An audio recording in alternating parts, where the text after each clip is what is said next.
Hi friends, welcome to Sunanda's diary. ನಾನಿವತ್ತಿನ ಬ್ಲಾಗಲ್ಲಿ ನಿಮಗೆ ಚಾಕ್ಲೇಟ್ ಮಾಡೋದು ಹೇಗೆ ಅಂತೇಳಿ ತಿಳಿಸ್ಕೊಡ್ತೀನಿ. ತುಂಬ ಸಿಂಪಲ್ಲಾದ ಮೆಥಡಲ್ಲಿ ಮಕ್ಕಳಿಗೆ ನಾವು ಮನೆಯಲ್ಲೇ ಮಾಡಿಕೊಡ್ಬಹುದು.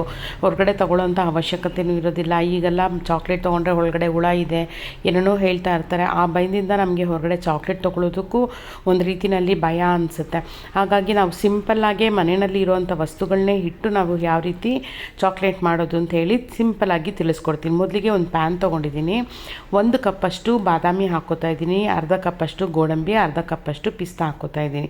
ಇದಿಷ್ಟನ್ನು ಹಾಕ್ಕೊಂಡು ಲೋ ಫ್ಲೇಮಲ್ಲೇ ಇಟ್ಕೊಂಡು ಚೆನ್ನಾಗಿ ಫ್ರೈ ಮಾಡ್ಕೊಳ್ಬೇಕು.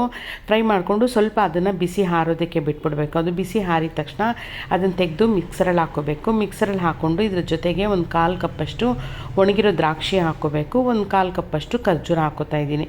ಇಲ್ಲ ಒಂದು 10 ಖರ್ಜೂರ ಹಾಕ್ಕೊಳ್ಳಿ. ಒಳಗಡೆ ಇರೋ ಬೀಜ ಎಲ್ಲ ತೆಗೆದುಬಿಟ್ಟು ಖರ್ಜೂರ ಮಾತ್ರ ಹಾಕ್ಕೋಬೇಕು. ಹಾಕ್ಕೊಂಡು ಚೆನ್ನಾಗಿ ಇದನ್ನು ನೈಸ್ ಪೇಸ್ಟ್ ಮಾಡ್ಕೊಳ್ಬೇಕು. ಯಾವ ರೀತಿ ಅಂತಂದರೆ ಮಕ್ಕಳು ಅದು ಕಚ್ಚಿದಾಗ ನಿಮಗೆ ಒಳಗಡೆ ಅದು ತರ್ತರಿಯಾಗಿ ಇರಬೇಕೇ ಹೊರತು ತುಂಬಾ ದೊಡ್ಡದಾಗಿದ್ದರೆ ಮಕ್ಳಿಗೂ ತಿನ್ನೋದಕ್ಕೆ ಇಷ್ಟ ಆಗೋದಿಲ್ಲ.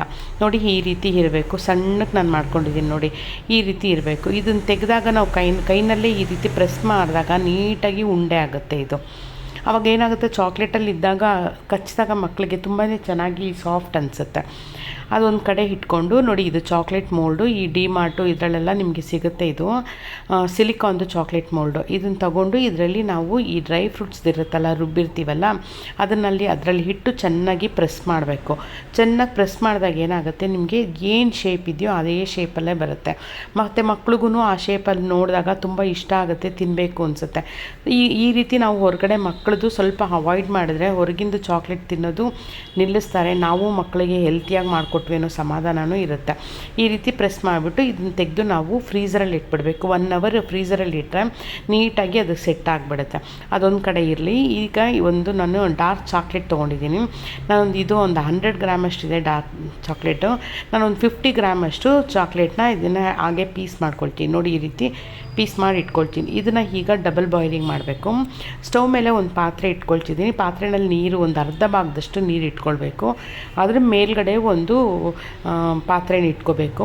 ಕೆಳಗಡೆ ನಾವು ನೀರು ಹಾಕಿರ್ತೀವಲ್ಲ, ಮೇಲ್ಗಡೆ ಇರೋ ಪಾತ್ರೆಗೆ ನೀರು ಟಚ್ ಆಗಬಾರ್ದು. ಆ ರೀತಿ ಅರ್ಧ ಭಾಗದಷ್ಟು ಮಾತ್ರನೇ ನೀರಿರಬೇಕು. ಅದರಲ್ಲಿ ಇಟ್ಕೊಂಡು ನಾವು ಒಂದು ಸ್ವಲ್ಪ ಮೀಡಿಯಮ್ ಫ್ಲೇಮಲ್ಲೇ ಇಟ್ಟಾಗ ಮೇಲ್ಗಡೆ ಇರೋ ಚಾಕ್ಲೇಟ್ ಎಲ್ಲನೂ ನಿಮಗೆ ಮೆಲ್ಟ್ ಆಗ್ತಾ ಬರುತ್ತೆ. ಒಂದೊಂದು ಸಲ ಏನಾಗುತ್ತೆ, ನೀರೇನಾದರೂ ನೀವು ಟಚ್ ಆದರೆ ಆ ಪಾತ್ರೆಗೆ ಮೆಲ್ಟ್ ಆಗೋದಿಲ್ಲ, ಗಟ್ಟಿ ಆಗ್ತಾ ಹೋಗುತ್ತೆ. ಆ ಟೈಮಲ್ಲಿ 1 ಸ್ಪೂನ್ ಅಥವಾ 2 ಸ್ಪೂನಷ್ಟು ಹಾಲು ಹಾಕಿದ್ರೆ ಸಾಕು, ಮೆಲ್ಟ್ ಆಗಿಬಿಡುತ್ತೆ. ನಾನು ಇದು ನೋಡಿ ಮೆಲ್ಟ್ ಆಗ್ತಾಯಿದೆ. ಇದಕ್ಕೆ 1 ಸ್ಪೂನಷ್ಟು ಬಟರ್ ಹಾಕಿದ್ದೀನಿ. ಬಟರ್ ಹಾಕ್ಕೊಂಡು ಮೆಲ್ಟ್ ಮಾಡ್ಕೊತೀನಿ. ಫುಲ್ಲಾಗಿ ಮೆಲ್ಟ್ ಆಗಿದೆ. ಇದನ್ನು ಒಂದು ಕಡೆ ಇಟ್ಕೊಳ್ಳೋಣ. ಈಗ ನಾನು ಫ್ರೀಝರಲ್ಲಿ ಇಟ್ಟಿದ್ನಲ್ಲ ಸಿಲಿಕಾನ್ದು ಮೋಲ್ಡು, ಅದನ್ನು ತೆಗಿತೀನಿ. ನೋಡಿ, ಹಾಗೆ ಡಿಮೋಲ್ಡ್ ಆಗುತ್ತೆ. ಇದು ನೀಟಾಗಿ ಒಂದೊಂದಾಗಿ ತೆಗೆದು ಒಂದು ಕಡೆ ಇಟ್ಕೊಳ್ಬೇಕು. ಇಟ್ಕೊಂಡು ಒಂದು ಬಟರ್ ಶೀಟ್ ಹಾಕ್ಕೋತಾ ಇದ್ದೀನಿ. ಬಟರ್ ಶೀಟ್ ಹಾಕ್ಕೊಂಡು ಇದ್ರ ಮೇಲ್ಗಡೆ ನಾವು ಆ ಚಾಕ್ಲೇಟ್ದು ಸಿರಪ್ ಇರುತ್ತಲ್ಲ, ಆ ಚಾಕ್ಲೇಟ್ ಸಿರಪ್ಪಲ್ಲಿ ಈ ಡ್ರೈ ಫ್ರೂಟ್ಸ್ದು ಇರುತ್ತಲ್ಲ, ಇದನ್ನೆಲ್ಲ ನೀಟಾಗಿ ಅದರಲ್ಲಿ ಡಿಪ್ ಮಾಡಬೇಕು. ಡಿಪ್ ಮಾಡಿ ಒಂದೊಂದಾಗೆ ತೆಗೆದು ನಾವು ಆ ಬಟರ್ ಪೇಪರ್ ಮೇಲೆ ಇಡ್ತಾ ಹೋಗಬೇಕು. ಅದು ಸ್ವಲ್ಪ ಹೊತ್ತು ನಾವು ಡಿಸ್ಟರ್ಬ್ ಮಾಡಿದೆ ಹಾಗೆ ಹೊರಗಡೆನೇ ಇಟ್ಬಿಟ್ರೆ ನೀಟಾಗಿ ಸೆಟ್ ಆಗಿಬಿಡುತ್ತೆ. ನೋಡಿ, ಈ ರೀತಿ ಡಿಪ್ ಮಾಡಿ ನಾವು ಬಟರ್ ಶೀಟ್ ಮೇಲೆ ಒಂದೊಂದೇ ಹಾಕ್ಕೋತಾ ಹೋಗಬೇಕು. ನಾವು ಹೊರಗಡೆನೇ ಹಾಗೆ ಇಟ್ಟರೂ ನಿಮಗೆ ನೀಟಾಗಿ ಅದು ಒಣಗಿಬಿಡುತ್ತೆ. ಇಲ್ಲ ಅಂತಂದರೆ ತೆಗೆದು ನೀವು ಫ್ರೀಝರಲ್ಲೇ ಇನ್ನೊಂದು ಅರ್ಧ ಗಂಟೆಷ್ಟು ಫ್ರೀಝರಲ್ಲಿ ಇಟ್ಟರೆ ನೀಟಾಗಿ ಸೆಟ್ ಆಗಿಬಿಡುತ್ತೆ ನಿಮಗೆ. ನೋಡಿ, ಈ ರೀತಿ ಇಟ್ಟರೆ ನೀಟಾಗಿ ಅದು ಸೆಟ್ ಆಗುತ್ತೆ. ನಿಮ್ಗೆ ತುಂಬಾ ಸಾಫ್ಟಾಗಿರುತ್ತೆ. ನೀವು ಒಂದು ಸಲ ಟ್ರೈ ಮಾಡಿ, ನಿಮಗೂ ತುಂಬಾ ಇಷ್ಟ ಆಗುತ್ತೆ. ಟೇಸ್ಟಿಯಾಗೂ ಇರುತ್ತೆ ಮತ್ತು ಹೆಲ್ತಿಯಾಗೂ ನಾವು ಮಕ್ಳಿಗೆ ಮಾಡಿಕೊಟ್ವಿ ಅನ್ನೋ ಸಮಾಧಾನ ನಮಗೂ ಇರುತ್ತೆ. ನೋಡಿ, ಇದು ತುಂಬಾ ಟೇಸ್ಟಿ. ನಿಮಗೂ ಅಟ್ಲೀಸ್ಟ್ ಒಂದು ವೀಕ್ ಆದರೂ ನಾವು ಹೊರಗಡೆ ಇಟ್ಕೊಂಡು ಮಕ್ಕಳಿಗೆ ಇದನ್ನು ಕೊಡ್ಬೋದು. ಇಲ್ವಾ, ನೀವು ಫ್ರಿಡ್ಜಲ್ಲಾದರೂ ಇಟ್ಕೊಂಡು ಕೊಡ್ಬೋದು. ನಿಮ್ಗೆ ಈ ವ್ಲಾಗ್ ಇಷ್ಟ ಆಗಿದೆ ಅಂತ ಅಂದ್ಕೊಳ್ತೀನಿ. ಇಷ್ಟ ಆಗಿದೆ ದಯವಿಟ್ಟು ನನ್ನ ಚಾನಲ್ ಸಬ್ಸ್ಕ್ರೈಬ್ ಮಾಡ್ಕೊಳ್ಳಿ ಫ್ರೆಂಡ್ಸ್.